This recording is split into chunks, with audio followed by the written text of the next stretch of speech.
I just want to wish all the nurses, LPNs, RNs, nurse practitioners a very happy Nurses Week. It is an extremely difficult time right now. Everybody is really just making it through. So I really want to offer a couple useful sleep tips for you guys as a little gift for this Nurses Week, and I hope that they help you. Whether or not we want to admit it, we're at an extremely high risk for burnout right now. There's one really important way that you can protect yourself from that. Shockingly, coming from the sleep professional nurse, it's gonna be sleep. So one, carve out that time, that 7 to 8 hour window in your schedule so that each 24-hour period, you're making sure that you're hitting 7 to 8 hours. That's the best you can do as a shift worker. It can't be perfect. We can't wake up and go to bed at the same time perfectly every night because we work shift work and it's variable. So the best you can do is keep yourself the most rested you can at all times.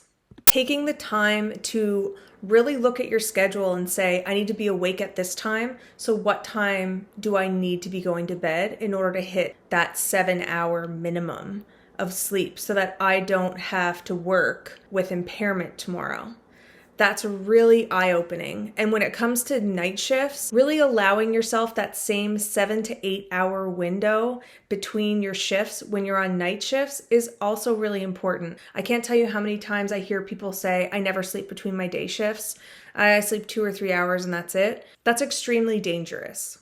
The second really important thing is gonna be relaxation. You have to make time for relaxation. It might be stretching, yoga, breathing exercises, meditation. I know it seems like floofy, whatever, if it's not something that you're used to doing. Our bodies need to elicit that relaxation response that counteracts our fight or flight response. And it doesn't come naturally to us. We live in a stressful world. We have to learn how to relax. And that's gonna help you fall asleep a lot faster, and it's gonna do wonders for your sleep time between shifts. Third thing I'm gonna tell you is you do not want your bed to become associated with stress and anxiety. So when you lay in your bed at night and you toss and turn and worry and make lists and think about all the things that you did at work and all the things you may have forgotten, all of the things you have to do tomorrow, or all the things you have to do at home, or everything your kids need, all of those things that start to circulate in your brain at night when you're laying in bed, use your relaxation techniques to quiet those. And if that doesn't work and you can't stop it, you need to get out of bed and you need to go somewhere dimly lit and quiet and take a few minutes. We usually go by 20-20 rule. So if you're laying in bed for 20 minutes and you're not falling asleep, get out of bed, go somewhere quiet and boring until you feel sleepy again, and then go try again in your bed. The more time you spend laying in your bed, tossing and turning and worrying, your brain can start to associate your bed with those anxious thoughts. So we want to stop that as fast as possible, and that is going to be the difference between 1 or 2 poor nights of sleep